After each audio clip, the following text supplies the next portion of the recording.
Hello बच्चों, आप सभी का एक बार फिर से स्वागत है आपके चैनल केमिस्ट्री भाई अजय कुमार पे। तो आज हम क्लास 11th का जो अपना दूसरा चैप्टर स्टार्ट किए थे परमाणु संरचना, तो उसमें ही और आगे चलते हैं, बात करते हैं। हमने लास्ट टाइम पे पढ़ा था क्या कि नाभिक का संगठन, कि परमाणु का जो नाभिक होता है उसके नाभिक के संगठन क्या होते हैं, जैसे परमाणु द्रव्यमान, परमाणु क्रमांक, न्यूट्रॉन है ना, सम इलेक्ट्रॉनिक संभारिक, इन सब चीज़ों के बारे में पढ़ा था। तो हम बात करें कि हमने इसके पहले पढ़ा था जो मॉडल, भाई मॉडल प्रारंभ किया था कि परमाणु के मॉडल जो होते हैं, जैसे दो प्रारंभिक मॉडल पढ़े थे, थॉमसन का मॉडल और रदरफोर्ड का मॉडल। तो हमने पढ़ा था कि रदरफोर्ड का मॉडल और थॉमसन दोनों ही मॉडल क्या हो गए थे, फेल हो गए थे। तो रदरफोर्ड का मॉडल का फेल होने का कारण क्या था कि रदरफोर्ड का जो मॉडल था पहला, तो वो विद्युत चुंबकीय सिद्धांत की व्याख्या नहीं कर पाया था, है ना, कि विद्युत चुंबकीय सिद्धांत के अनुसार इलेक्ट्रॉन नाभिक के चारों ओर घूमेगा तो ऊर्जा लगातार क्या करेगा, घटेगी उसकी, और एक समय वो नाभिक में गिर के क्या हो जाएगा, खत्म हो जाएगा, जबकि ऐसा होना नहीं चाहिए। और एक चीज़ और थी कि परमाणु स्पेक्ट्रम की व्याख्या करने में असफल हुआ था। जो हमारा रदरफोर्ड मॉडल था वो परमाणु स्पेक्ट्रम, जो हम लाइन स्पेक्ट्रम जिसको बोलते हैं, उसकी व्याख्या करने में क्या हुआ था, असफल हुआ। तो अब जब ये मॉडल असफल हो गए तो फिर इसके बाद एक हमें नए मॉडल की क्या पड़ेगी, ज़रूरत पड़ेगी। और वो मॉडल कौन है, बोर का परमाणु मॉडल। तो अब बात करें बोर के परमाणु मॉडल की, तो बोर का परमाणु मॉडल जो है वो कई सारी थ्योरीज़ को भाई स्टडी, जो बोर थे बहुत क्या थे भाई, बहुत ब्रिलियंट साइंटिस्ट थे, एक तरह से कह सकते हैं कि उस समय की जितनी थ्योरी थी उन सभी थ्योरी को अध्ययन करने के बाद, उन सभी थ्योरी को क्या करने, पढ़ने के बाद, फिर उनसे एक्सट्रैक्ट किया, उनसे सारी चीज़ों को समझने के बाद फिर एक नया परमाणु मॉडल प्रस्तुत किया था इन्होंने, ठीक है। तो उस समय तक थॉमसन और बोर का रदरफोर्ड का परमाणु मॉडल तो आ ही गया था। उसके बाद भी कुछ बहुत सारी थ्योरी आई थी परमाणु के बारे में, इलेक्ट्रॉन के बारे में, इलेक्ट्रॉन की प्रकृति के बारे में। तो उन सब चीज़ों का अध्ययन करने के बाद बोर ने अपना परमाणु मॉडल दिया था। तो आज का हमारा टॉपिक क्या होने वाला है, आज का हमारा टॉपिक है कि जो बोर का परमाणु मॉडल था वो किस पे आधारित था। भाई बोर का परमाणु मॉडल की पृष्ठभूमि क्या थी, बोर ने किस आधार पे अपना परमाणु मॉडल दिया, इसमें कौन कौन सी चीज़ें पढ़नी है आज के टॉपिक में। तो हमें पहला देखें, जिसने उनके मॉडल में अहम रोल निभाया था, पहला तो ये विद्युत चुंबकीय विकिरण है ना। अभी बताया कौन सा, विद्युत चुंबकीय विकिरण, विकिरण की द्वैत प्रकृति सिद्ध करनी है हमें, एक कण और एक तरंग दोनों के रूप में द्वैत प्रकृति सिद्ध करनी है।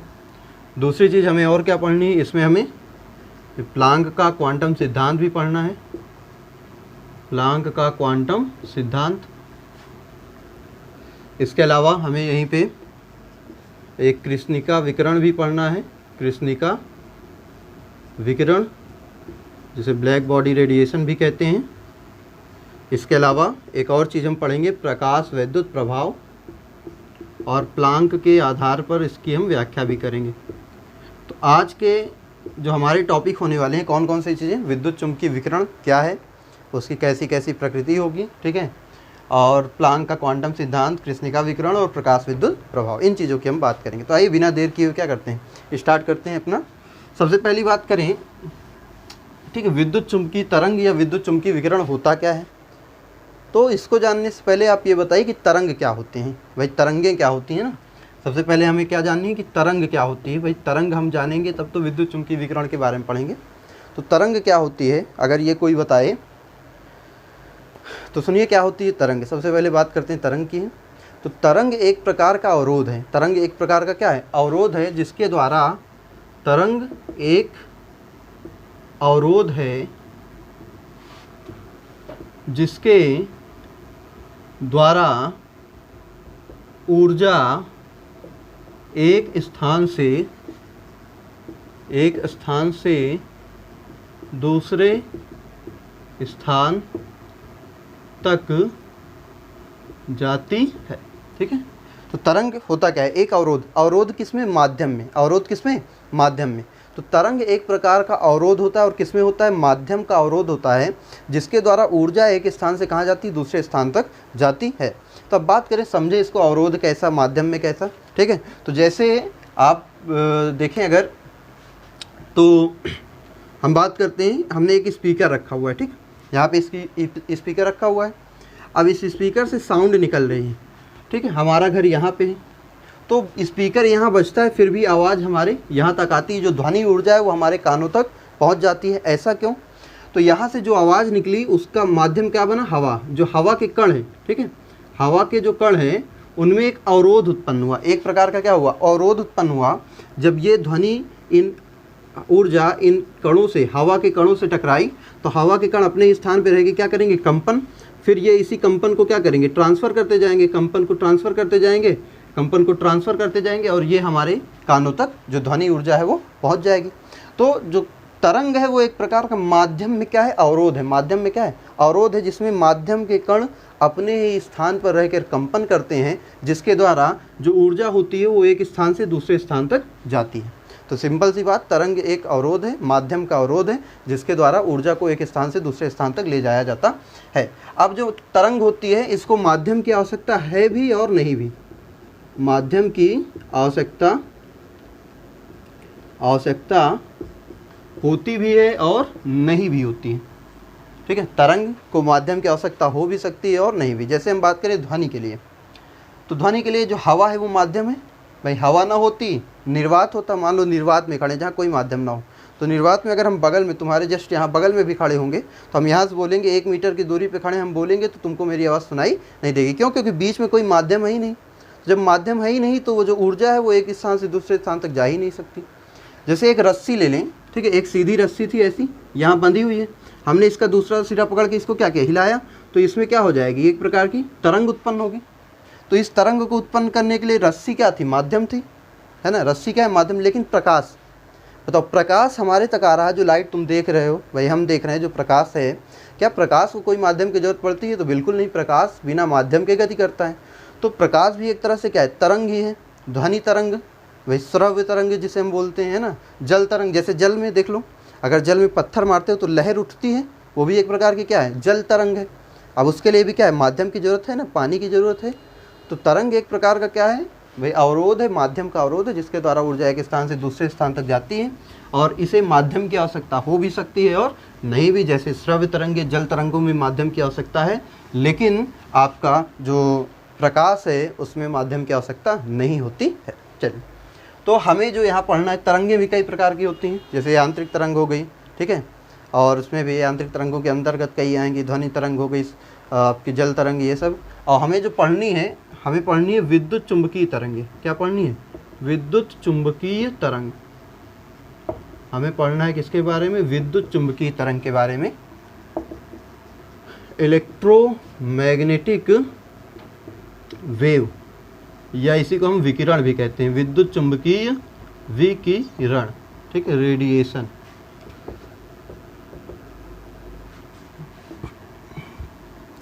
सबसे पहले जो विद्युत चुंबकीय विकिरण है या विद्युत चुंबकीय तरंग है, इसका जो बेस है वो क्या है ना भाई, ये कहाँ से उत्पन्न हुई। तो जैसे हमने प्रकाश की बात की, प्रकाश को माध्यम की आवश्यकता है नहीं। तो जो प्रकाश की है, प्रकाश की प्रकृति को ज्ञात करना क्या था, बहुत कठिन था भाई, एक प्रकार से चुनौती ही थी सभी के लिए। तो इसके लिए जो सबसे प्रथम प्रयास किया प्रकाश की प्रकृति को ज्ञात करने के लिए, प्रकाश की प्रकृति को जानने का जो सबसे पहला प्रयास किया वो कौन किए थे, न्यूटन थे। ठीक है, न्यूटन ने क्या किया था, सबसे पहले एक कड़ी का सिद्धांत दिया था। प्रकाश की प्रकृति को जानने के लिए न्यूटन ने एक सिद्धांत दिया था। कौन सा सिद्धांत, जिसे हम कड़ी का सिद्धांत के नाम से जानते हैं। अब इस सिद्धांत के अनुसार इन्होंने क्या कहा था, इस सिद्धांत के अनुसार इन्होंने कहा था कि जो प्रकाश होता है वो छोटी छोटी कणिकाओं से मिलकर, अति सूक्ष्म कणिकाओं से मिलकर क्या होता है, बना हुआ होता है। तो प्रकाश का ये जो सिद्धांत था, ये किसकी, परावर्तन और अपवर्तन की व्याख्या कर रहा था। परावर्तन और अपवर्तन की क्या कर रहा था, व्याख्या तो कर रहा था, लेकिन उसके प्रकाश के और गुण जैसे विवर्तन होता है, व्यतिकरण होता है, इन सब की व्याख्या ये आपका कड़ी का सिद्धांत नहीं कर पाया। तो जब इन सब की व्याख्या नहीं कर पाया तो फिर इसके बाद एक साइंटिस्ट है हाइगेंस। फिर हाइगेंस ने क्या किया, प्रकाश की प्रकृति को ज्ञात करने के लिए एक सिद्धांत दिया था जिसे हम बोलते हैं तरंग सिद्धांत। तरंग सिद्धांत, ठीक है। फिर इन्होंने एक सिद्धांत दिया जिसे क्या बोलते हैं, तरंग सिद्धांत। इन्होंने क्या कहा था, प्रकाश एक प्रकार की तरंग है जो एक काल्पनिक माध्यम में चलती है। इन्होंने कहा, हाइगेंस ने क्या कहा, प्रकाश एक प्रकार की तरंग है जो एक काल्पनिक माध्यम में चलती है। तो अगर हम बात करें तो प्रकाश जो होता है उसको चलने के लिए माध्यम की आवश्यकता होती नहीं। तो फिर भाई ये थोड़ा गलत सिद्धांत था भाई, क्योंकि प्रकाश को माध्यम की आवश्यकता होती नहीं। इन्होंने कहा कि एक काल्पनिक माध्यम में चलता है। तो फिर इनके बाद आए जेम्स मैक्सवेल। इनके बाद कौन है, जेम्स मैक्सवेल। और जेम्स मैक्सवेल ने इनके सिद्धांत में संशोधन किया। संशोधन किया और क्या कहा कि प्रकाश जो है वो एक प्रकार की विद्युत चुंबकीय तरंग होती है। प्रकाश एक प्रकार की विद्युत चुंबकीय तरंग होती है जिसे चलने के लिए किसी माध्यम की आवश्यकता नहीं होती है। फिर वहाँ से विद्युत चुंबकीय तरंग की क्या हुई, व्याख्या हुई, इन्होंने उसके बारे में बताया। तो उसी को हमें पढ़ना है कि विद्युत चुंबकीय विकिरण या विद्युत चुंबकीय तरंग होता क्या है। ठीक है, तो आइए शुरू करते हैं। विद्युत चुंबकीय तरंग या विद्युत चुंबकीय विकिरण क्या होती है। चल ठीक है, तो हेडिंग हमारी क्या है, विद्युत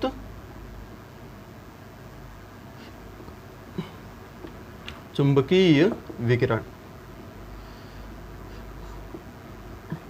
जैसे को तरंग भी कहते हैं। ठीक है, चल तो सबसे पहले बात करते हैं विद्युत चुंबकीय विकिरण होता क्या है, यह उत्पन्न कैसे होता है, क्या होता है।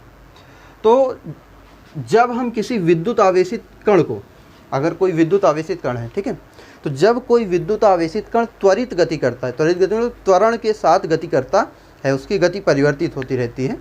तो जब कोई विद्युत आवेशित कण त्वरण के साथ गति करता है तो उस कण के लंबवत एक चुंबकीय क्षेत्र तथा एक विद्युत क्षेत्र उत्पन्न होता है और संचरित होता है। संचरित मतलब चलता रहता है।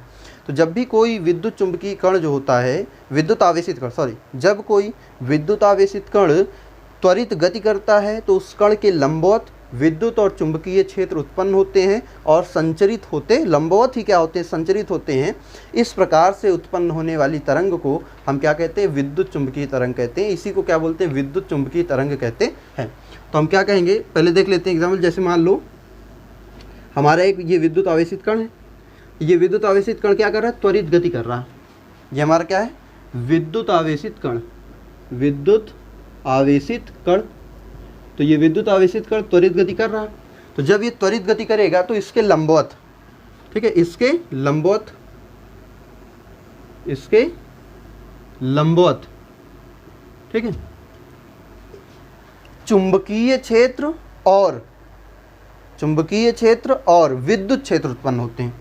तो इसके लंबवत क्या होंगे, चुंबकीय क्षेत्र भी उत्पन्न होगा और इसी के लंबवत क्या होगा, विद्युत क्षेत्र भी उत्पन्न होता है। कुछ ऐसा देखो। अब एक क्या है, मान लो ये क्या है, विद्युत आवेशित कण की दिशा है, ये विद्युत आवेशित कण जा रहा है। तो विद्युत आवेशित कण जा रहा है तो जो विद्युत क्षेत्र होगा वो कैसे उत्पन्न होगा, विद्युत क्षेत्र इसके लंबवत ऐसा, ठीक है, विद्युत क्षेत्र ऐसा जाएगा। तो चुंबकीय क्षेत्र कैसा होगा, ऐसा। जो विद्युत क्षेत्र और चुंबकीय क्षेत्र होंगे वो दोनों एक दूसरे के लंबवत होंगे। अगर विद्युत क्षेत्र कैसा है, ये कण है, ठीक है, विद्युत क्षेत्र ऐसे ऊपर से जाएगा, ऐसा जाएगा, तो जो चुंबकीय क्षेत्र है वो ऐसे गति करेगा। ठीक है, तो क्या होता है कि जब भी कोई विद्युत आवेशित कण त्वरित गति करता है तो उसके लंबवत विद्युत तथा चुंबकीय क्षेत्र उत्पन्न होते हैं। इस प्रकार से उत्पन्न होने वाली तरंग को हम क्या बोलते हैं, विद्युत चुंबकीय तरंग कहते हैं। ये हमारा क्या है, विद्युत क्षेत्र का घटक है, ठीक है, और ये वाला जो है ये क्या है, चुंबकीय क्षेत्र का है। तो ये कण जा रहा, इसके लंबवत विद्युत क्षेत्र और विद्युत क्षेत्र के लंबवत चुंबकीय क्षेत्र उत्पन्न हुआ और संचरित हो रही है। तो ये किस रूप में संचरित होती है, तरंग रूप में संचरित होती है। इसी को हम क्या बोलते हैं, विद्युत चुंबकीय तरंग कहते हैं। तो क्या कहेंगे कि जब कोई विद्युत आवेशित कण, जब कोई विद्युत आवेशित कण त्वरित गति करता है तो उसके लंबवत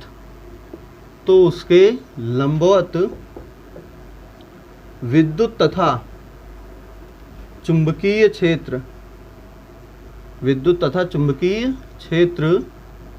उत्पन्न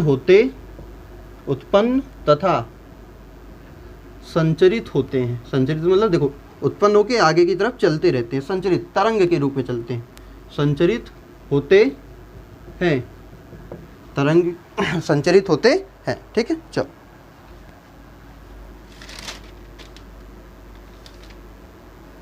ठीक है, संचरित होते हैं। ये तरंग रूप में संचरित होते हैं, ये तरंग रूप में संचरित होते हैं। किस रूप में, तरंग रूप में संचरित होते हैं और इन्हें ही विद्युत चुंबकीय विकिरण या तरंग कहते हैं, तरंग कहते। ठीक है, तो क्या होता है कि जब भी कोई विद्युत आवेशित कण त्वरित गति करता है तो उसके लंबवत विद्युत तथा चुंबकीय क्षेत्र उत्पन्न होते हैं, जो तरंग के रूप में क्या होते हैं, संचरित होते हैं। तरंग कैसी गति करता है, आवर्ती गति, तो तरंग रूप में संचरित होते हैं। इन तरंगों को ही क्या बोलते हैं, विद्युत चुंबकीय विकिरण या तरंग कहते हैं। अब और बात करें, अगर एक और डिफिनीशन, मान लो विद्युत चुंबकीय तरंग की, इसको और दूसरी तरह से डिफाइन करें। एक डिफिनीशन तो ये हो गई, दूसरी तरह से डिफाइन करना चाहें तो हम क्या कहेंगे कि अंतराकाश में, क्या बोलेंगे, अंतराकाश। अंतराकाश समझते हैं ना, स्पेस, जो हमारा स्पेस है। ठीक है, तो अंतराकाश में विद्युत आवेश के त्वरण से, विद्युत आवेश के त्वरण से लंबवत विद्युत तथा चुंबकीय, विद्युत तथा चुंबकीय क्षेत्रों के आवर्ती, ठीक है, परिवर्तन, आवर्ती परिवर्तन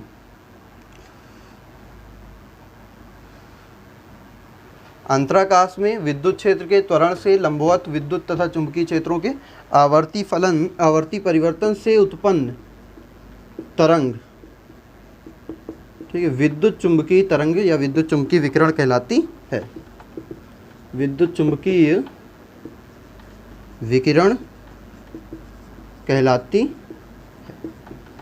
ठीक है, चल, तो विद्युत चुंबकीय विकिरण समझ गए होंगे आप लोग कि जब भी कोई आवेशित कण गति करता है तो उसके लंबवत विद्युत, अगर विद्युत क्षेत्र ऐसे उत्पन्न होगा तो चुंबकीय क्षेत्र ऐसे उत्पन्न होगा। लंबवत विद्युत और चुंबकीय क्षेत्र उत्पन्न होते हैं, और जो तरंग के रूप में, जो तरंग के रूप में चलते हैं, इसी को क्या बोलते हैं, विद्युत चुंबकीय तरंग कहते हैं। अब विद्युत चुंबकीय तरंग के गुण क्या होते हैं, ठीक है, इसको जल्दी से नोट करिए, स्क्रीनशॉट ले लीजिए। चलिए अब बात करते हैं विद्युत चुंबकीय तरंगों के कुछ गुणों की, है ना, कि विद्युत चुंबकीय तरंगों में क्या क्या गुण होते हैं। तो विद्युत चुंबकीय तरंगों के गुण, तो सबसे पहला गुण, जो विद्युत चुंबकीय तरंगें होती हैं इन्हें माध्यम की आवश्यकता नहीं होती। इन्हें चलने के लिए क्या आवश्यकता नहीं होती, माध्यम की आवश्यकता नहीं होती है। तो हम क्या कहेंगे, माध्यम आवश्यक नहीं होता। ठीक है, विद्युत चुंबकीय तरंगों को चलने के लिए माध्यम की आवश्यकता नहीं होती है। दूसरे पॉइंट की बात करें, इनका वेग, इनका वेग प्रकाश के वेग के समान होता है। अच्छा, प्रकाश का वेग कितना होता है, 3 × 10⁸ मीटर पर सेकेंड, ठीक है, के बराबर होता है। तो जो विद्युत चुंबकीय तरंगें हैं, इनका जो वेग होता है, इनका वेग क्या होता है, प्रकाश के वेग के बराबर होता है। और प्रकाश का वेग कितना होता है, 3 × 10⁸ मीटर पर सेकेंड के बराबर होता है। ठीक, चलो तीसरी बात करें तो तीसरा, अभी आपको एक पॉइंट बताया है कि इसमें जो विद्युत और चुंबकीय क्षेत्र उत्पन्न होते हैं वो एक दूसरे क्या होते हैं, लंबवत होते हैं। जो विद्युत और चुंबकीय क्षेत्र उत्पन्न होते हैं वो एक दूसरे क्या होते हैं, लंबवत होते हैं। तो आप जानते ही हो। और एक बात करें कि विद्युत क्षेत्र तथा चुंबकीय क्षेत्र समान आवृत्ति, आयाम, तरंगदैर्घ्य वाले होते हैं, किंतु लंबवत कार्य करते हैं, लंबवत कार्य करते हैं। चलो, तो अभी हमने आपको दिखाया कि जो विद्युत क्षेत्र था, भाई विद्युत क्षेत्र कुछ ऐसा जा रहा है, तो जो हमारा चुंबकीय क्षेत्र है वो कुछ ऐसा जा रहा है। ये जो विद्युत क्षेत्र है और ये जो चुंबकीय क्षेत्र है, इनके आयाम, अभी आयाम इसके बाद बताएंगे, आयाम, तरंगदैर्घ्य, आवृत्ति, ये सब क्या होती है अभी बात करेंगे। तो इन दोनों की आयाम, आवृत्ति, तरंगदैर्घ्य, आवर्तकाल, ठीक है, तरंग संख्याएं सब एक बराबर होती हैं। बस अंतर दोनों में क्या होता है कि दोनों एक दूसरे के लंबवत चलते हैं, बाकी सारी चीज़ें इनके क्या होते हैं, एक समान होते हैं। ठीक, चल, और इनकी बात करें चौथे पॉइंट की बात करते हैं। चौथा पॉइंट क्या होगा कि जो प्रकाश की तीव्रता होती है, प्रकाश क्या है, एक प्रकार की विद्युत चुम्बकीय तरंग है। तो जो प्रकाश की तीव्रता होती है वो तरंग के आयाम के समानुपाती होती है। तरंग के आयाम की क्या होती है, समानुपाती। हम क्या बात करें, इंटेंसिटी आयाम को ए से लिखते हैं, तीव्रता को आई से लिखते हैं। तो आयाम के क्या होती है, समानुपाती। मतलब अगर आयाम की लंबाई हम बढ़ाएं, आयाम की लंबाई क्या करेंगे, बढ़ाएंगे, तो आयाम की लंबाई बढ़ने के साथ साथ जो आपकी विद्युत चुम्बकीय तरंग है या प्रकाश, उसकी ऊर्जा भी क्या होती जाती है, बढ़ती जाती है। ठीक है, एक और देखते हैं। ठीक है, तो एक और क्या बात करेंगे कि विभिन्न प्रकार की विद्युत, भाई जो विद्युत चुम्बकीय तरंगें होती हैं वो कई प्रकार की होती हैं। विद्युत चुम्बकीय तरंगों की तरंगदैर्ध्य, आवृत्ति, ठीक है, तथा आयाम, तरंगदैर्ध्य, आवृत्ति तथा आयाम अलग अलग होते हैं, अलग अलग होते हैं। ठीक है, चलो ये तो ये क्या है आपके विद्युत चुम्बकीय विकिरण के कुछ गुण कि इनका माध्यम की चलने के लिए माध्यम की आवश्यकता नहीं होती, इनका वेग प्रकाश के वेग के बराबर होता है। इनमें जो विद्युत क्षेत्र, चुंबकीय क्षेत्र, उनके लिए सारी वैल्यू एक समान होती है। बस होता क्या है कि वो दोनों एक दूसरे के लंबवत कार्य करते हैं। जो प्रकाश की तीव्रता है वो तरंग के आयाम के समानुपाती, मतलब अगर तरंग के आयाम की लंबाई बढ़ाओगे तो उसकी प्रकाश की तीव्रता भी क्या होती जाएगी, बढ़ती जाएगी, अर्थात उसकी ऊर्जा भी बढ़ती जाएगी। और जो विभिन्न प्रकार की विद्युत चुम्बकीय तरंग होती हैं, मतलब अलग अलग प्रकार के तरंगों की तरंगदैर्ध्य, आयाम, ऊर्जा, आवृत्ति सब क्या होती, अलग अलग होती है। चलो इसको फिर नोट करो। चलिए अब हम बात करते हैं किसकी, जो आपकी विद्युत चुम्बकीय तरंगें हैं इनके लिए कुछ शब्दावलियों का प्रयोग किया जाता है। मतलब इनको पहचानने के लिए कुछ टर्म्स को हमें जानना जरूरी है। जैसे अभी हमने नाम लिया था, आयाम है, आवृत्ति है, तरंगदैर्ध्य, तो ये सारी चीज़ें क्या होती हैं, है ना। तो इन सब की बात करनी है, तो इनसे संबंधित कुछ शब्दावलियाँ। तो पहले हम एक तरंग बना लेते हैं। ठीक है, जैसे ये हमारी एक तरंग है, मान लो ये एक तरंग है। ठीक है, ये हमारी एक विद्युत चुम्बकीय तरंग। चलिए अब देखिए, सबसे पहले जो हम बात करेंगे वो बात करेंगे तरंग दैर्ध्य की। तरंग दैर्ध्य, तो तरंग दैर्ध्य क्या होती है, तो देखो ये जो होते हैं ये शीर्ष कहलाएंगे, है ना। ये जो ऊंचे वाले ऊपर हैं ये सब क्या है, शीर्ष, और ये क्या, इनको हम बोलते हैं गर्त। तो दो शीर्षों अथवा गर्तों, दो क्रमागत शीर्षों अथवा गर्तों के बीच की जो दूरी, मतलब एक शीर्ष है ना, दो क्रमागत जो एक के बाद एक आएंगे, तो दो क्रमागत शीर्षों के बीच की या दो क्रमागत गर्तों के बीच की जो दूरी होती है उसी को तरंगदैर्ध्य बोलते हैं। क्या कहेंगे कि दो क्रमागत शीर्षों अथवा गर्तों के बीच की दूरी तरंग दैर्ध्य कहलाती है। ठीक है, इसे लैम्डा से दर्शाते हैं। इसे किससे दर्शाएंगे, लैम्डा इसका साइन होता है, और इसका मात्रक, भाई दूरी है तो दूरी को चाहे आप नैनोमीटर, एंगस्ट्रॉम, मीटर, सेंटीमीटर, जिसमें आप दर्शाना चाहें उसमें दर्शा सकते हैं। तो तरंग दैर्ध्य क्या होती है, समझ में आई, दो शीर्षों या दो गर्तों के बीच की दूरी क्या होती है, तरंग दैर्ध्य कहलाती है। चलिए तरंग दैर्ध्य के बाद जो दूसरी हम बात करेंगे, दूसरी बात करते हैं किसकी, इसकी वेग की, है ना। वेग क्या होता है भाई, किसी भी विद्युत चुम्बकीय विकिरण की वेग क्या होगी, तो एक सेकंड में तरंग द्वारा चली गई दूरी, तरंग द्वारा चली गई दूरी उसका वेग कहलाती है, उसकी वेग कहलाती है। ठीक है, इसे अब बताओ, विद्युत चुम्बकीय तरंग का जो वेग होता है वो किसके बराबर होता है, प्रकाश की चाल के बराबर। और प्रकाश की चाल को किससे लिखते हो, सी से, तो इसे किससे दर्शाओगे, सी से दर्शाते हैं। इसे किससे दर्शाते हैं, सी से दर्शाते हैं। ठीक है, चल तीसरी बात करते हैं तो आवृत्ति की। तीसरी बात किसकी करेंगे, आवृत्ति क्या होती है। ठीक है, कि तरंग के किसी बिंदु से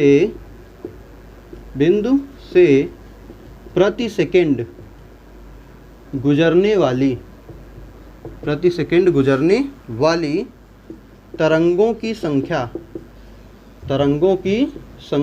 क्या कहलाती है? आवृत्ति कहलाती है।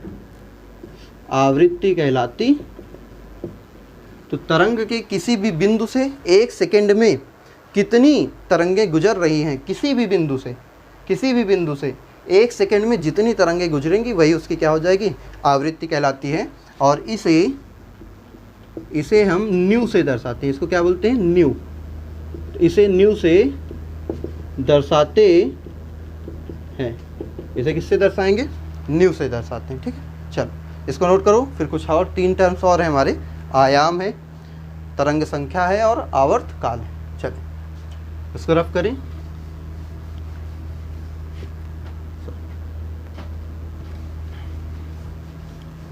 तो देखते हैं आयाम क्या होता है ना।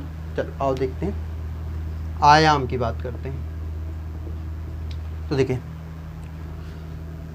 ये तरंग का मूल अक्ष है, ये मूल अक्ष है ना, इस अक्ष के लंबवत ही चल रही है। तो तरंग के मूल अक्ष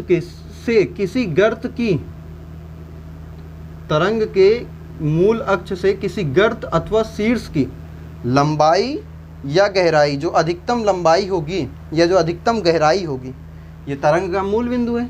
इस मूल बिंदु से जो शीर्ष की अधिकतम लंबाई या जो गर्त की अधिकतम गहराई होती है, इसी को हम आयाम कहते हैं। इसी को आयाम ए से लिखते हैं। एम्पलीट्यूड इसको इंग्लिश में बोलते हैं, इसलिए इसको ए से दर्शाते हैं। ठीक है, तो आयाम क्या होता है? किसी भी शीर्ष की ऊंचाई या किसी गर्त की गहराई, ये क्या कहलाती? आयाम। तो तरंग के मूल अक्ष से किसी शीर्ष अथवा गर्त की ऊंचाई या गहराई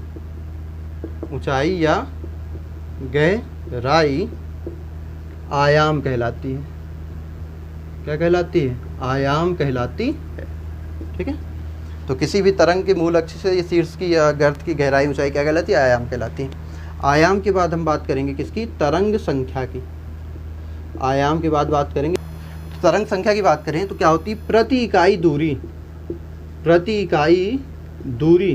ठीक है, प्रति इकाई दूरी मतलब प्रति सेंटीमीटर, प्रति मीटर, प्रति नैनोमीटर, प्रति एंगस्ट्रॉम, कुछ भी दूरी का कोई भी मात्रक। तो प्रति इकाई दूरी से गुजरने वाली तरंगों की संख्या। 1 सेंटीमीटर से कितनी तरंगें गुजर गई हैं, 1 मीटर से कितनी तरंगें गुजर गई हैं, वही प्रति इकाई दूरी से गुजरने वाली तरंगों की संख्या क्या कहलाती है? तरंग संख्या कहलाती है।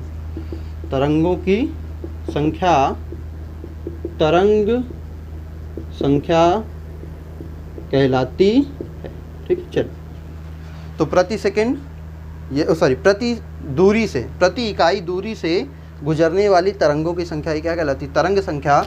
और इसे न्यू बार, इसको क्या बोलते हैं? न्यू बार से दर्शाते हैं। इसे किससे दर्शाएंगे? न्यू बार से दर्शाते हैं। और ये जो न्यू बार होती है, ये होती 1/λ के बराबर। ठीक है, लेमडा क्या है? तरंग दैर्घ्य। मतलब ये तरंग दैर्घ्य का क्या होता है?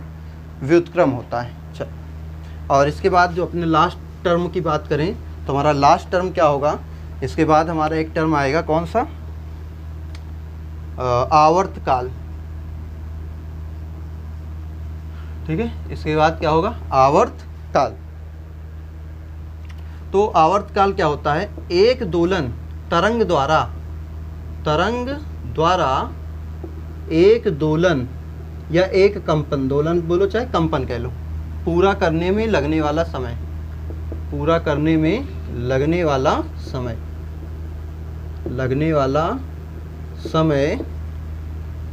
आवर्तकाल कहलाता है।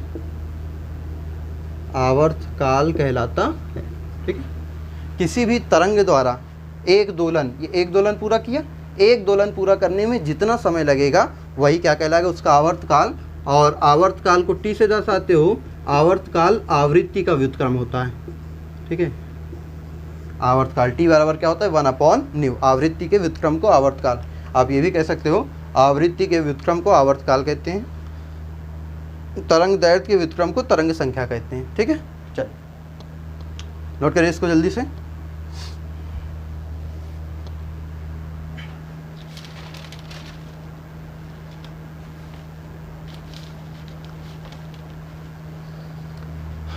देखिए अब इसका क्वेश्चन करते हैं, ठीक है।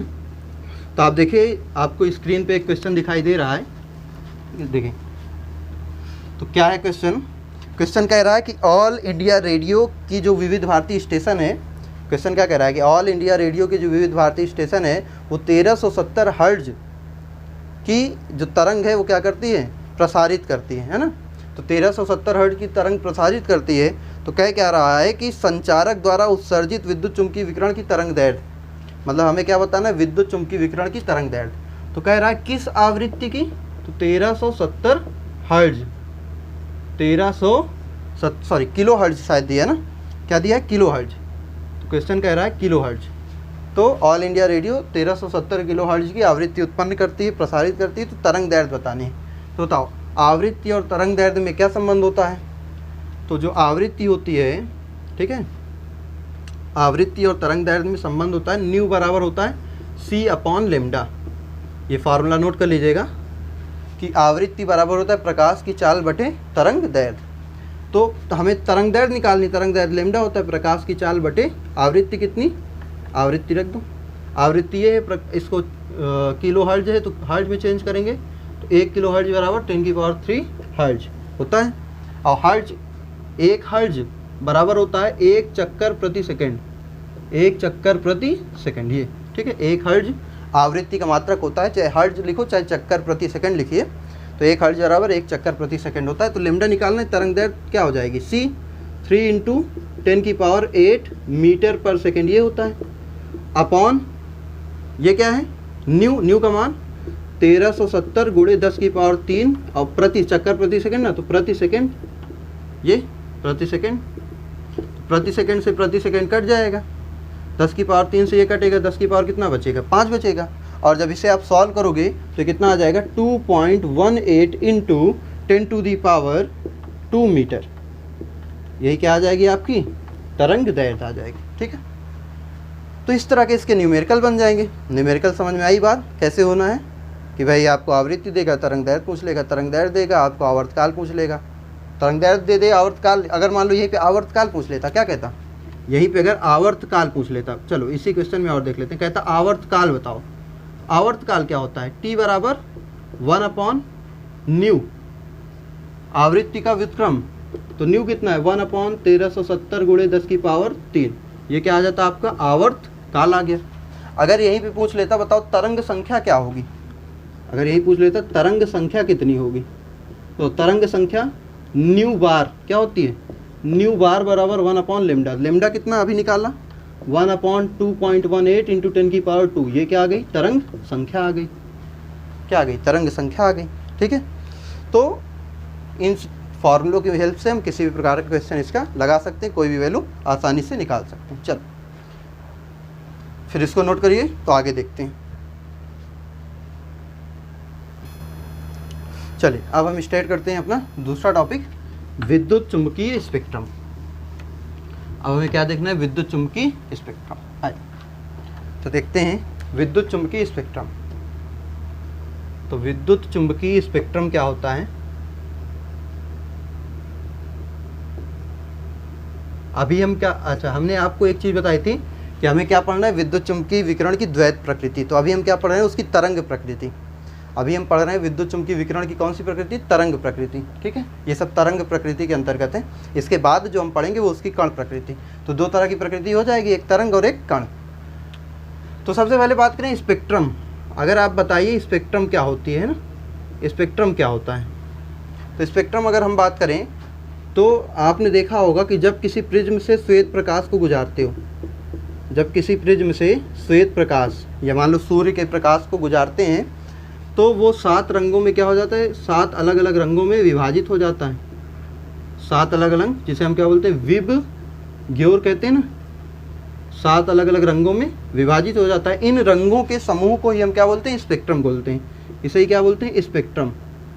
इसे ही क्या बोलते हैं? स्पेक्ट्रम। इन रंगों की तरंग दैर्ध्य अलग, आवृत्ति अलग होती है। तो हम सीधा से एक और भी कह सकते हैं कि जब, और ये सब क्या एक प्रकार की विद्युत चुम्बकीय विकिरण ही है। श्वेत प्रकाश क्या है, विद्युत चुम्बकीय विकिरण है।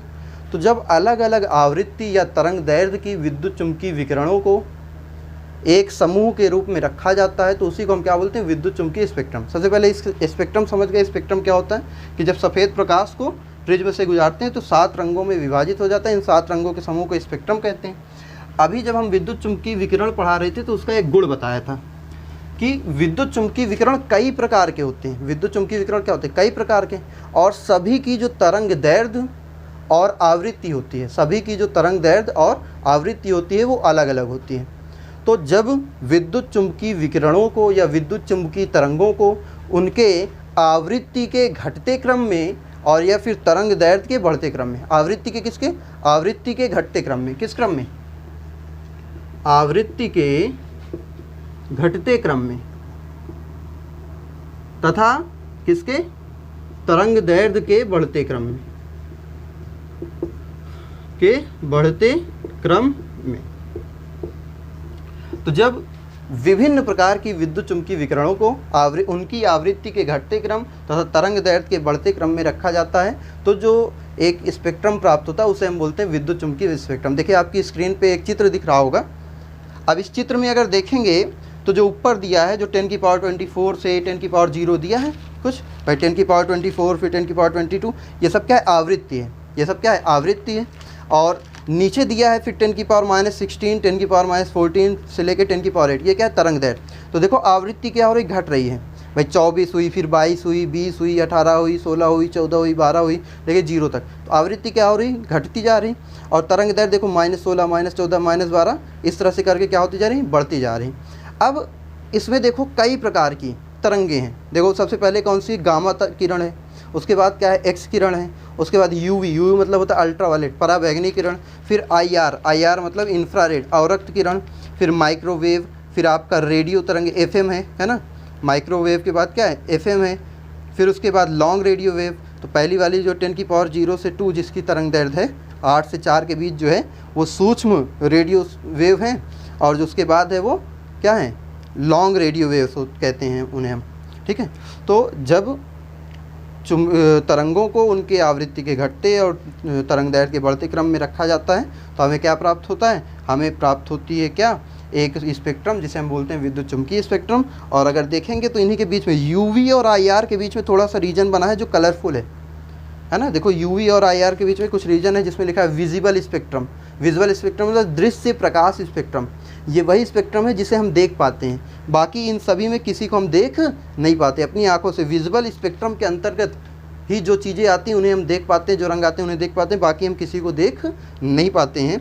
तो विजुअल स्पेक्ट्रम की जो आपकी क्या है, आवृत्ति है या तरंग दैर्ध्य है, वो देखो कितनी, 400 से 750, 400 से 750। तो कभी कभी हमें कंपटीशन में या बोर्ड में ही डायरेक्ट क्वेश्चन पूछ लेता है एग्जाम्स में हमारे कि विजुअल स्पेक्ट्रम की तरंग दैर्ध्य क्या होती है, तो 400 से 750 नैनोमीटर, और ये किस में होगी, नैनोमीटर में होती है, ठीक है। तो चलो, तो इस चित्र को जो फिगर है इसको जल्दी से स्क्रीनशॉट ले लो, ठीक। चलो अब देखो, ठीक है, ले लिया।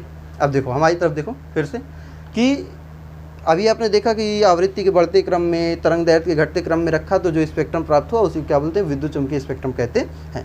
अब इसी स्पेक्ट्रम में आपको क्या बोलेंगे भाई, चुंबकीय तरंगों, और इनके पहले भी आपने उसमें देखा है, कहाँ तक था, गामा किरण तक था। गामा किरण के पहले भी एक किरण आती है, कॉस्मिक किरणें जिसको बोलते हैं, ठीक है।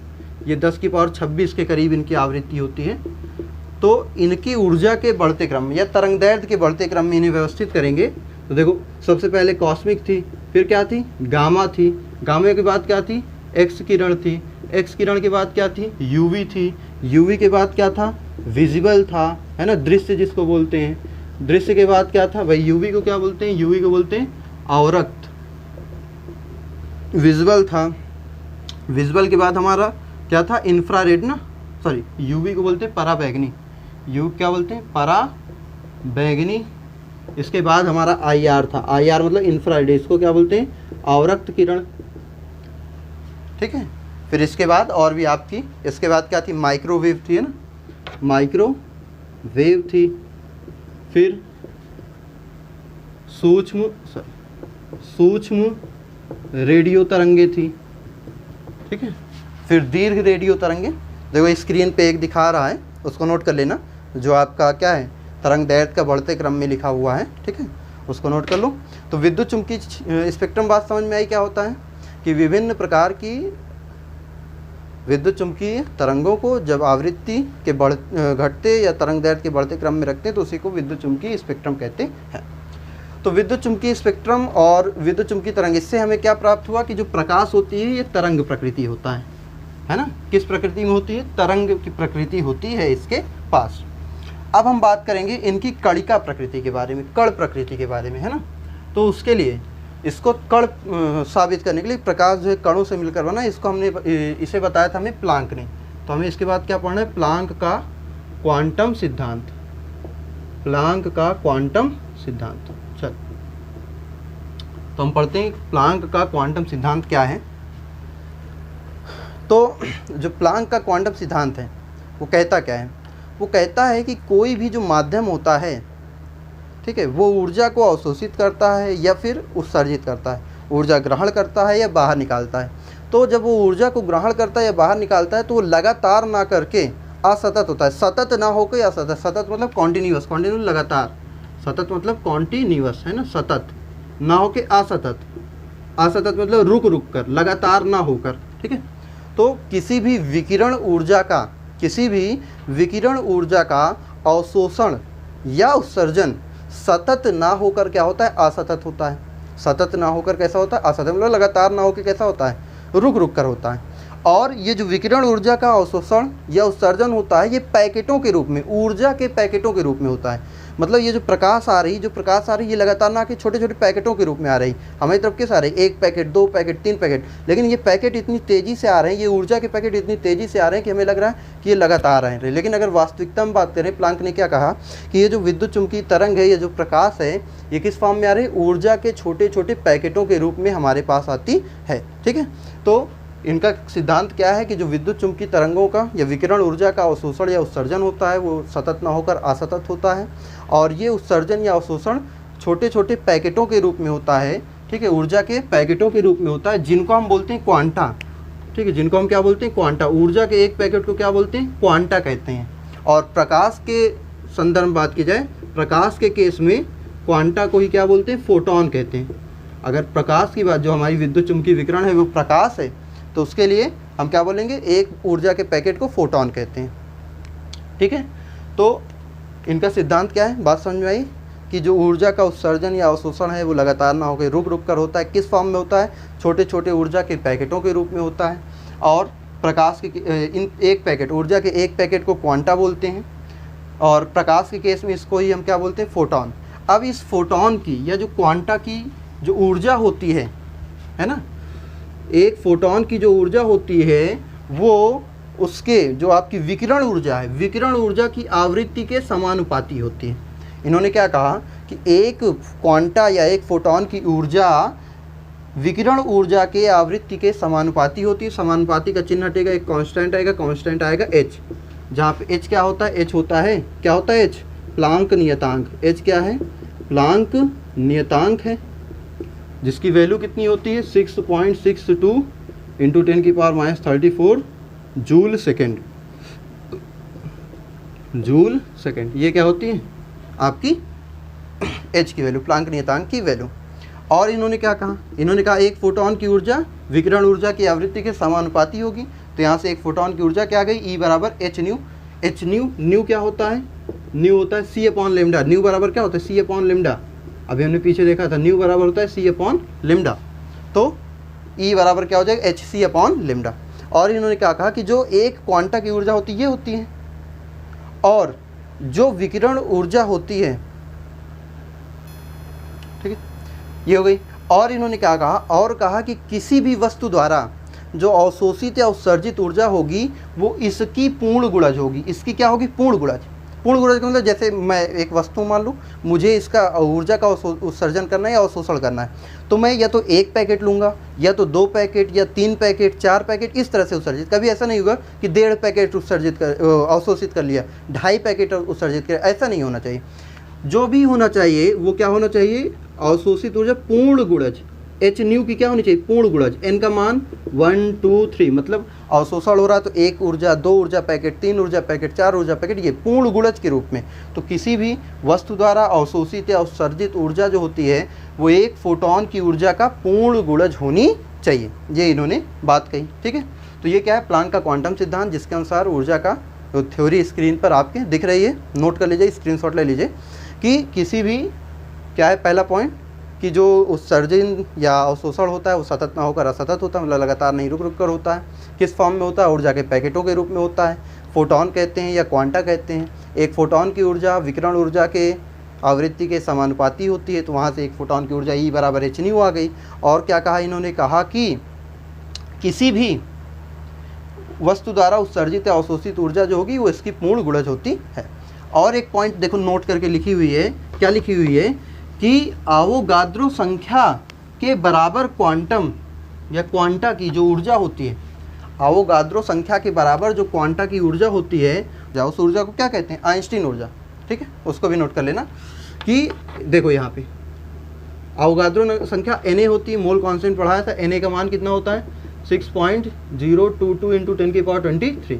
तो इतने क्वांटा की जो ऊर्जा होगी, इतने क्वांटा की जो ऊर्जा होती है उसे ही हम क्या बोलते हैं, आइंस्टीन ऊर्जा कहते हैं। उसे क्या बोलते हैं, आइंस्टीन ऊर्जा कहते हैं। ठीक है, चल, तो ये हो गई प्लांक के क्वांटम सिद्धांत। तो प्लांक का क्वांटम सिद्धांत बहुत हद तक हमें क्या बता रहा है कि जो हमारा प्रकाश है वो तरंग ना होकर क्या है, कण के रूप में है, एक कण दूसरा कण तीसरा कण ऐसे आ रहे हैं, है ना।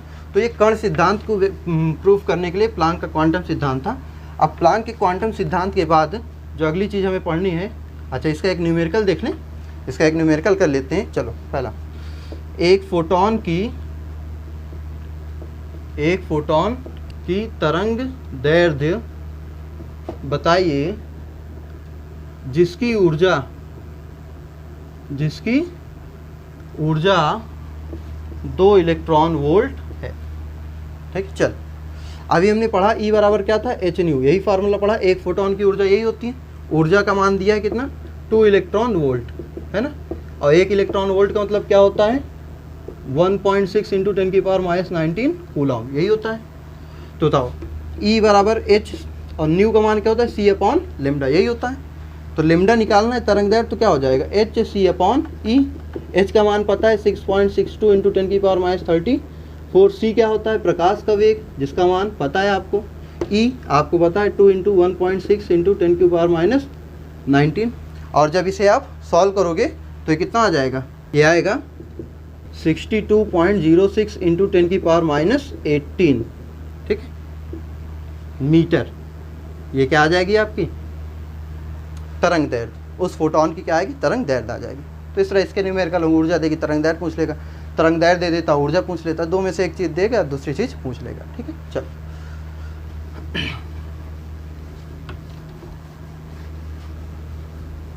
अब इसके बाद हम बात करें, इसके बाद किसकी बात करते हैं, इसके बाद बात करते हैं कृष्णिका विकिरण की। ठीक है, कृष्णिका विकिरण, ब्लैक बॉडी रेडिएशन। बात करें किसकी, ब्लैक बॉडी रेडिएशन, कृष्णिका विकिरण होता क्या है। ठीक है, तो इससे पहले समझने से पहले हमें समझनी होगी कि कृष्णिका क्या होती है ना भाई, आदर्श कृष्णिका भी इसको बोलते हैं। तो कृष्णिका होती क्या है, ब्लैक बॉडी क्या है, पहले समझें। तो ऐसी बॉडी जो सभी प्रकार की आवृत्ति की तरंगों को अवशोषित या उत्सर्जित कर सकती है, किसी भी प्रकार की तरंग हो उसको अवशोषित कर ले या उसको उत्सर्जित कर दे, वही क्या होती, ब्लैक बॉडी होती है। उसी को हम बोलते हैं आदर्श कृष्णिका। ऐसी कृष्णिका जो प्रत्येक आवृत्ति की तरंग को अवशोषित या उत्सर्जित कर सकती है उसे क्या बोलते हैं, आदर्श कृष्णिका। तो ऐसी कृष्णिका या ऐसी बॉडी जो प्रत्येक आवृत्ति की तरंग को अवशोषित या उत्सर्जित कर सकती है आदर्श कृष्णिका कहलाती है। आदर्श कृष्णिका कहलाती है। ठीक है, और इस कृष्णिका से होने वाले विकिरण, विकिरण मतलब उत्सर्जन है ना, अवशोषण करेगी ऊर्जा तो उत्सर्जन भी करेगी, उत्सर्जन को कृष्णिका विकिरण कहते हैं। कृष्णिका विकिरण कहते, कृष्णिका विकिरण क्या समझ में है कि कोई ऐसी बॉडी जो किसी भी तरंग दैर्ध्य की, अभी हमने एक स्पेक्ट्रम देखा तो उसमें कई प्रकार की तरंगें थी, तो उनमें से किसी भी तरंग दैर्ध्य की किसी भी आवृत्ति की तरंग को जो अवशोषित कर सके और उत्सर्जित कर दे वो कहलाती है आदर्श कृष्णिका। और आदर्श कृष्णिका से होने वाले उत्सर्जन को ही क्या बोलते हैं, कृष्णिका विकिरण। तो क्या ऐसा होता है कि सभी तरंग, जो सभी आवृत्ति की तरंगों एक बार में अवशोषित कर लेती है, एक बार में उत्सर्जित कर देती है? नहीं, उनको भी क्या करती हैं भाई, धीरे धीरे, पहले एक तरंग को, फिर दूसरे तरंग को, फिर तीसरे तरंग को, ऐसे करके, मतलब लगातार ना करके क्या होती है, डिसकॉन्टिन्यूअस वे में ये भी होता है, मतलब उत्सर्जन और शोषण भी होता है। वो सभी तरंगें एक बार में ही नहीं हो जाती, कुछ कुछ करके होती हैं, लेकिन हो सभी जाएंगी। जैसे हमारा विबग्योर 7 है तरंग भाई, एक उस स्पेक्ट्रम में 7 हैं विबग्योर भाई, लाल, नीला, पीला है ना, आसमानी, बैगनी, ये सब करके ऑरेंज, तो मतलब ये सभी को करेगी अवशोषित, लेकिन क्या करके, एक एक करके, ऐसा नहीं कि सब एक बार में ही हो जाएंगे। ठीक है, तो अब बात करें कि आदर्श कृष्णिका से समझ में क्या आता है ना। तो चलो देखते हैं। तो जब हमने मान लो आयरन लिया, लोहा लिया, ठीक है, जब हमने एक लोहा लिया, आयरन लिया, तो जब आयरन को आप गर्म करोगे तो पहले ये क्या होता है, लाल हो जाता है। पहले कैसा होता है, लाल हो जाता है, फिर और ज़्यादा गर्म करते जाओगे तो ये कैसा होता है, पीला हो जाता है, और गर्म करते करते करते करते अंत में ये कैसा हो जाता है, नीला हो जाता है। कैसा हो जाता है, नीला। तो जब ये प्रयोग हमने किया, एक कृष्णिका के साथ ये प्रयोग किया, मान लो ये कृष्णा एक बॉडी है, आयरन एक बॉडी है, पहले ये लाल हुआ, फिर क्या हुआ, पीला हुआ, जैसे जैसे ताप बढ़ाते गए, जैसे जैसे ताप बढ़ाते गए ये क्या होता गया, लाल, फिर पीला, फिर नीला। तो अगर हम तरंग दैर्ध्य देखें, है ना, विबग्योर आवृत्ति देखें, जो हमने स्पेक्ट्रम देखी है, जो स्पेक्ट्रम अभी आपने देखा, देखो तो आवृत्ति क्या हो रही, घट रही है। जो आवृत्ति थी आगे जाते जाते घट रही, मतलब लाल रंग की आवृत्ति कम है और नीले रंग की आवृत्ति क्या है, ज़्यादा है। लाल रंग की आवृत्ति कम है और नीले रंग की आवृत्ति क्या है, ज़्यादा है। तो इस प्रयोग से क्या सिद्ध होता है कि जो आवृत्ति है, जो आवृत्ति है वो ताप के व्युत्क्रमानुपाती है। अगर आप कम ताप रखोगे, अगर ताप को कम रखोगे तो कम आवृत्ति वाली, अगर ताप को कम रखोगे तो कम आवृत्ति वाली तरंग का क्या होगा, अवशोषण होगा या उत्सर्जन होगा। और ताप जैसे जैसे बढ़ाते जाओगे, आवृत्ति, अधिक आवृत्ति की तरंगों का अवशोषण या उत्सर्जन होता जाता है। ठीक है, तो ये क्या थी हमारी कृष्णिका। इसका क्या सिंपल सा है कि ऐसी बॉडी जो सभी प्रकार के तरंगों को अवशोषित या उत्सर्जित कर देती है, कृष्णिका होती है। इससे होने वाले उत्सर्जन को आदर्श कृष्णिका कहते हैं। एक एक्सपेरिमेंट हमने किया था कुछ ऐसा, तो देखा कि जब ताप कम रहेगा तो कम तरंग दैर्ध्य कम आवृत्ति वाली तरंग का अवशोषण या उत्सर्जन होता है, ताप बढ़ने के साथ साथ अधिक वाली का क्या होता है, उत्सर्जन या अवशोषण होने लगता है। ठीक है, चल अब इसके बाद एक और चीज़ हमें आज पढ़नी है और वो है प्रकाश वैद्युत प्रभाव। इसके बाद हमें क्या पढ़ना है, प्रकाश वैद्युत प्रभाव। चल, तो प्रकाश विद्युत प्रभाव होता क्या है, पहले इसको समझते हैं ना। प्रकाश विद्युत प्रभाव क्या है,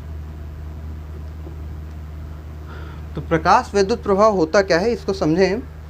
तो जब किसी धातु की सतह से, मान लो ये एक धातु है, तो जब किसी धातु की सतह से एक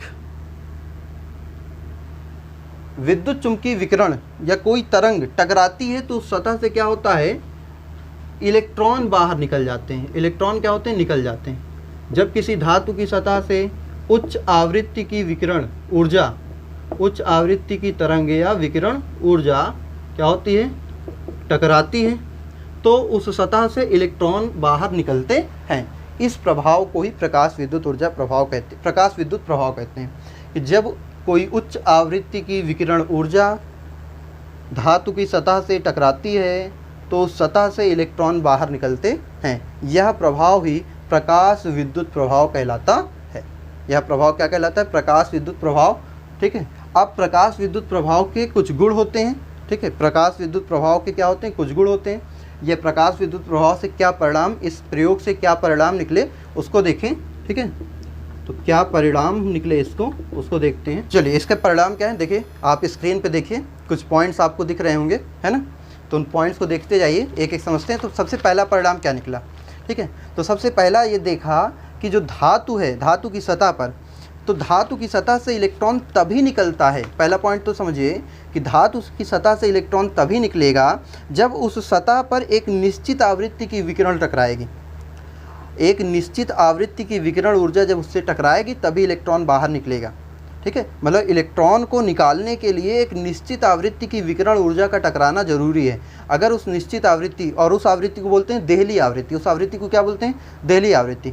मतलब अगर जो विकिरण ऊर्जा है उसकी आवृत्ति देहली आवृत्ति से कम हुई तो धातु की सतह से इलेक्ट्रॉन निकलना संभव नहीं होता है। दूसरा पॉइंट क्या है कि धातु की सतह, जैसे ही धातु की सतह से विकिरण ऊर्जा टकराती वैसे ही इलेक्ट्रॉन वहाँ से बाहर निकलता है। ऐसा नहीं होता कि धातु की सतह पे विकिरण ऊर्जा टकराई, अब वो सतह 2 यूनिट बैठा रहेगा कि रुक जाओ अभी निकालते हैं, रुक जाओ अभी निकालते हैं। ऐसा नहीं होता है। क्या होता है कि जैसे ही विकिरण ऊर्जा टकराती है वैसे इलेक्ट्रॉन धातु की सतह से क्या होते हैं? बाहर निकल जाते हैं। तो धातु की सतह पर विकिरण ऊर्जा के टकराने और इलेक्ट्रॉन के निकलने में कोई समय अंतराल नहीं होता, मतलब जैसे ही टकराती तुरंत निकल जाता है। तीसरा पॉइंट क्या कह रहा है? तीसरा कह रहा है कि सभी प्रकाश, अच्छा ये जो प्रकाश मतलब अभी आपको हमने बताया प्रकाश विद्युत प्रभाव, तो जो इलेक्ट्रॉन निकलते हैं ना उनको हम प्रकाश इलेक्ट्रॉन बोलते हैं। प्रकाश विद्युत प्रभाव क्या बताया था कि जब धातु की सतह से विकिरण ऊर्जा टकराती है तो इलेक्ट्रॉन बाहर निकलते हैं। तो जो बाहर निकलने वाले इलेक्ट्रॉन हैं इन्हीं को हम प्रकाश इलेक्ट्रॉन कहते हैं। ठीक है, इन्हीं को क्या बोलते हैं? प्रकाश इलेक्ट्रॉन कहते हैं। तो जो प्रकाश इलेक्ट्रॉन होते हैं इन सभी की गतिज ऊर्जा एक बराबर नहीं होती। मतलब जितने भी इलेक्ट्रॉन सतह से निकलेंगे सबकी गतिज ऊर्जा एक बराबर नहीं होती है। सबकी गतिज ऊर्जा क्या होती है? अलग अलग होती है। चाहे जो आपकी विकिरण ऊर्जा है उसकी आवृत्ति समान हो, चाहे आप केवल एक ही आवृत्ति की विकिरण ऊर्जा को धातु की सतह पर टकराओ, लेकिन उससे जो इलेक्ट्रॉन निकलेंगे उन सभी की गतिज ऊर्जा क्या होती है? अलग अलग। ऐसा क्यों होता है?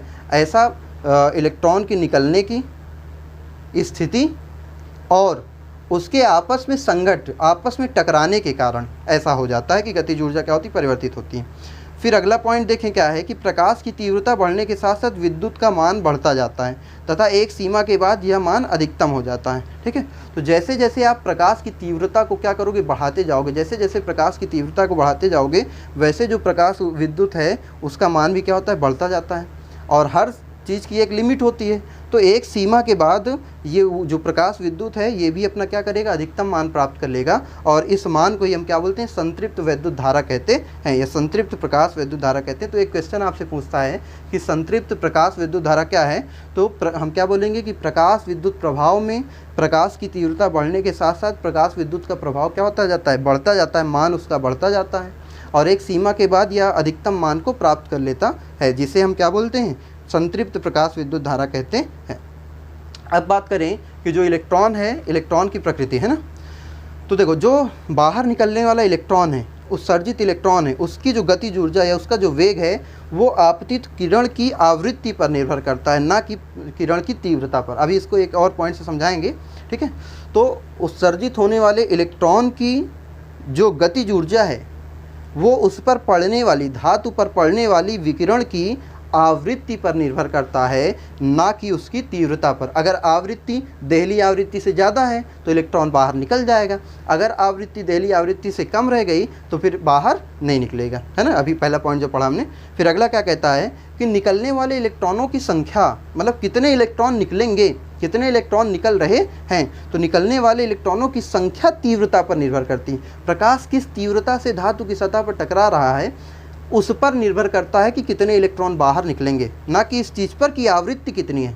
आवृत्ति चाहे जितनी भी हो, चाहे जितनी ज़्यादा हो, उस पर इलेक्ट्रॉनों की संख्या निर्भर नहीं करती। इलेक्ट्रॉनों की गतिज ऊर्जा आवृत्ति पर निर्भर करती है, लेकिन इलेक्ट्रॉनों की संख्या किस पर निर्भर करती है? इलेक्ट्रॉनों की संख्या तीव्रता पर निर्भर करती है। अब देखो प्रकाश की इलेक्ट्रॉन गतिज ऊर्जा का मान दिया है कि गतिज ऊर्जा को h v new minus new not से दर्शाते हैं, जहाँ पे न्यू आपतित विकिरण की आवृत्ति होती है, न्यू नॉट क्या होती है? आपकी देहली ऊर्जा होती है। अभी इसको हम प्रूव करेंगे प्रकाश विद्युत प्रभाव की गणितीय व्याख्या में। ठीक है।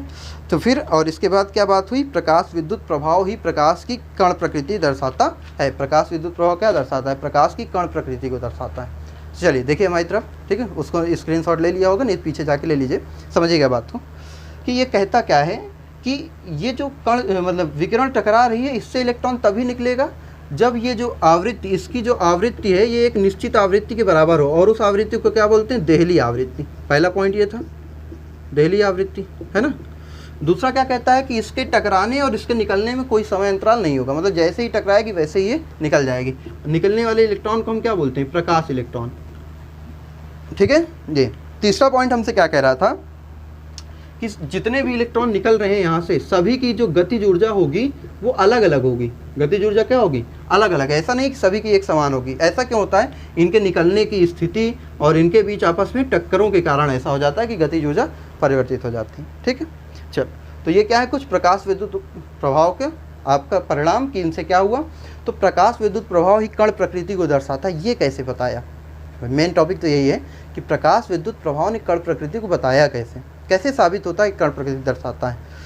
तो जो हमारी तरंग प्रकृति है, ठीक है, ध्यान समझिएगा, जो प्रकाश विद्युत चुंबकीय तरंग प्रकृति थी, है ना, प्रकाश की जो तरंग प्रकृति है वो कहती क्या है कि जो इसकी गतिज ऊर्जा होती है, ठीक है, जो प्रकाश की गतिज ऊर्जा होती है, विद्युत चुंबकीय कण की गतिज ऊर्जा होती है या इलेक्ट्रॉन की गतिज ऊर्जा होती है, वो प्रकाश की तीव्रता पर निर्भर करती है। किसकी, प्रकाश की तीव्रता पर। किस पर निर्भर करेगी, प्रकाश की तीव्रता पर।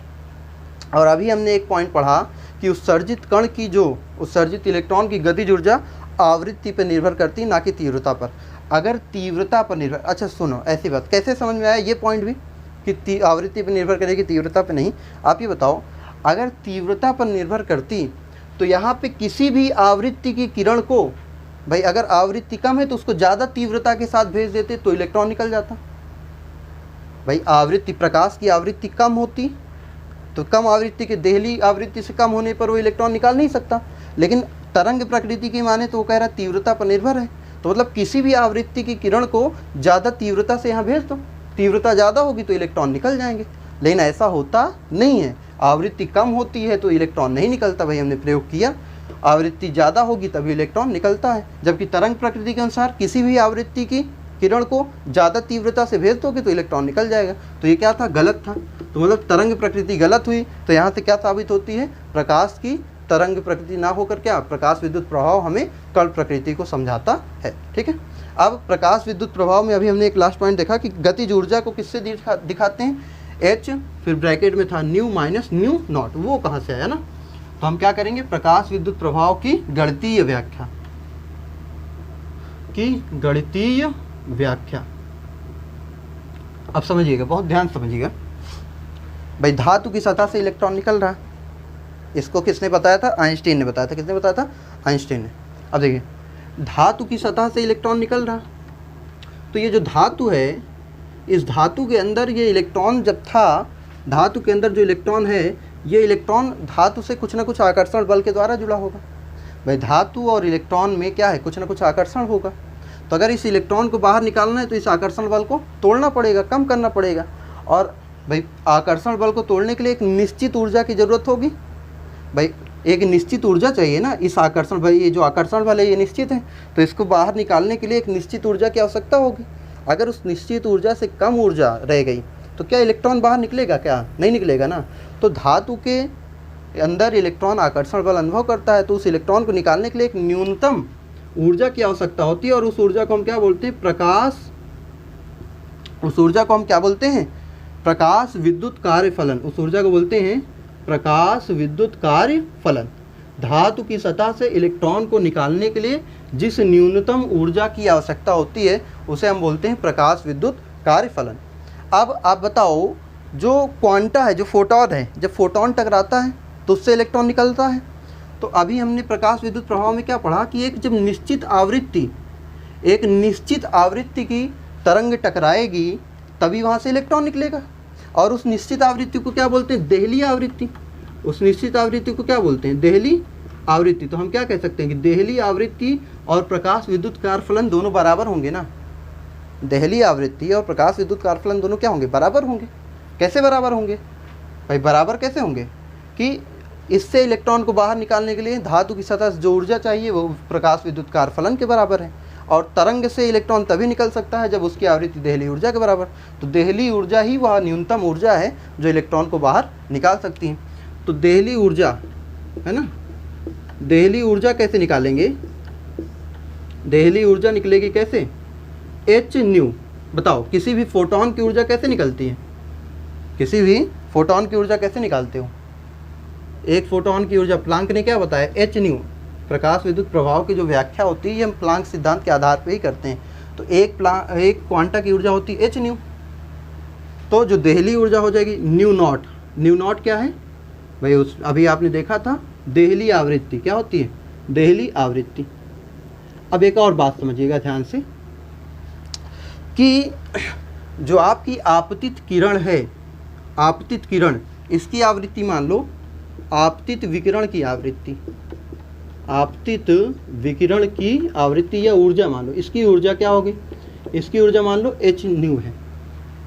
जो फोटोन, एक फोटोन की ऊर्जा क्या होती है, एच न्यू होती है, और देहली ऊर्जा कितनी, एच नॉट। जब ये दोनों बराबर होंगे, ये दोनों क्या होंगे, बराबर, तभी यहाँ से इलेक्ट्रॉन निकलेगा। अब मान लो जो हमारी विकिरण ऊर्जा आ रही है इसकी आवृत्ति देहली आवृत्ति से अधिक हो गई, इसकी आवृत्ति देहली आवृत्ति से अधिक हो गई, तो भाई देहली आवृत्ति के बराबर जो ऊर्जा थी वो तो इलेक्ट्रॉन को निकालने में यूज हो गई, जो एक्स्ट्रा ऊर्जा थी वो किस में यूज होगी। सोचने वाली बात है कि देहली ऊर्जा के बराबर ऊर्जा चाहिए इलेक्ट्रॉन को निकालने के लिए, तो विकिरण की जो ऊर्जा देहली ऊर्जा के बराबर थी उसने इलेक्ट्रॉन को निकाल दिया, जो एक्स्ट्रा ऊर्जा बची वो कहाँ जाएगी, तो वो ऊर्जा जो होती है वो इस इलेक्ट्रॉन की गतिज ऊर्जा को बढ़ाने में यूज होती है। किसके में यूज होती है, गतिज ऊर्जा को बढ़ाने में यूज होती है। ठीक है, तो हम क्या कहेंगे कि जो हमारी आपतित विकिरण की ऊर्जा होती है, आपतित विकिरण ऊर्जा है ना, विकिरण की ऊर्जा वो किसके बराबर होगी, देहली ऊर्जा, और जो एक्स्ट्रा ऊर्जा होगी वो किस में चली जाएगी, गतिज ऊर्जा में। वो किस में चली जाएगी, गतिज ऊर्जा में। तो अगर यहाँ से हम गतिज ऊर्जा निकालें, ठीक है, इसको थोड़ा रफ करें, तो गतिज ऊर्जा निकालें, देखो क्या होगी, गतिज ऊर्जा को क्या, इसको लिख लो पहले टर्म्स में। आपतित विकिरण की ऊर्जा कितनी है, एच न्यू, देहली ऊर्जा कितनी है, एच न्यू नॉट, और काइनेटिक एनर्जी के ई से लिखते हो, के ई बराबर क्या हो जाएगा, ये इधर माइनस में आ जाएगा, H nu minus h nu naught. बताओ एच कॉमन ले लोगे क्या आएगा, न्यू माइनस न्यू नॉट। अभी आपने प्रकाश विद्युत प्रभाव में एक पॉइंट पढ़ा था कि निकलने वाले इलेक्ट्रॉन की जो गतिज ऊर्जा होती है वो कितनी होती है, H nu minus new not होती है। इसी का एक फॉर्म और लिख सकते हैं भाई, न्यू क्या होता है, के ई है ना, एच न्यू सी अपॉन लेमडा होता है, न्यू नॉट क्या होगा, सी अपॉन लेमडा नॉट, क्योंकि फोटोन भाई तरंग प्रकृति सी दोनों के लिए समान होगी, तो के ई बराबर एच सी कॉमन हो जाएगा, 1 upon lambda minus 1 upon lambda naught. ये क्या हो जाएगी, निकलने वाले इलेक्ट्रॉन की गतिज ऊर्जा। तो ये क्या है, आइंस्टीन ने प्लांक क्वांटम सिद्धांत की सहायता से प्रकाश विद्युत प्रभाव की गणितीय व्याख्या की थी, जिसके लिए बताया कि जो निकलने वाले इलेक्ट्रॉन होती है उसकी गतिज ऊर्जा कितनी होती है, के ई होती है। और प्रकाश विद्युत प्रभाव हमें क्या बताता है, ये हमें कण प्रकृति बताता है। किसकी कण प्रकृति, जो आपके विद्युत चुंबकीय विकिरण होती हैं। तो हमने क्या सिद्ध कर लिया, विद्युत चुंबकीय विकिरण के पास दो प्रकृतियाँ होती हैं। कौन कौन सी, एक तो उसके पास तरंग प्रकृति होती है और एक उसके पास कण की प्रकृति होती है। ठीक है, चलो एक क्वेश्चन भी कर लें क्या, इसका क्वेश्चन कर लें। देखो क्वेश्चन स्क्रीन पे दिख रहा है ना, देखो क्या कह रहा है क्वेश्चन कि 5000 एंगस्ट्रॉम तरंग दैर्घ्य का प्रकाश है और उसका जो कार्य फलन है वो 1.9 इलेक्ट्रॉन वोल्ट है। क्वेश्चन दिख रहा है कि क्या कह रहा है कि 5000 एंगस्ट्रॉम का क्या है, तरंग दैर्घ्य का प्रकाश 1.9 इलेक्ट्रॉन वोल्ट कार्य फलन को धात्विक सतह पर डाला जाता है। तो फोटोन की ऊर्जा और उसकी क्या बतानी, गतिज ऊर्जा बतानी, दो चीज़ें बतानी है, फोटोन की ऊर्जा और गतिज ऊर्जा। देखो ध्यान से, बहुत ध्यान से देखो, कह रहा है कि तरंग दैर्घ्य लेमडा कितना है, 5000 एंगस्ट्रॉम। कह रहा है कार्यफलन, कार्यफलन मतलब देहली ऊर्जा, कार्यफलन मतलब देहली ऊर्जा, देहली ऊर्जा एच न्यू नॉट कितना दिया है, 1.9 इलेक्ट्रॉन वोल्ट। बताओ एक इलेक्ट्रॉन वोल्ट क्या होता है, 1.6 इलेक्ट्रॉन इंटू 10⁻⁻19 यही होता है। तो एच न्यू नॉट की वैल्यू क्या आ जाएगी, ये आ जाएगी। तरंग दैर्ध्य एंगस्ट्रॉम के मीटर में बदलो, 5 गुणे 1000 को क्या लिख सकते हो, 10 की पावर 3। 1 एंगस्ट्रॉम होता है 10 की पावर -10 मीटर के बराबर। क्वेश्चन क्या कह रहा है कि फोटोन की ऊर्जा बताइए। फोटोन की ऊर्जा क्या होती है बताओ। E बराबर एच न्यू होती है। न्यू क्या होता है, C/λ। बताओ H की वैल्यू 6.62 इंटू 10 की पावर माइनस कितना 34। C कितना 3 इंटू 10 की पावर 8।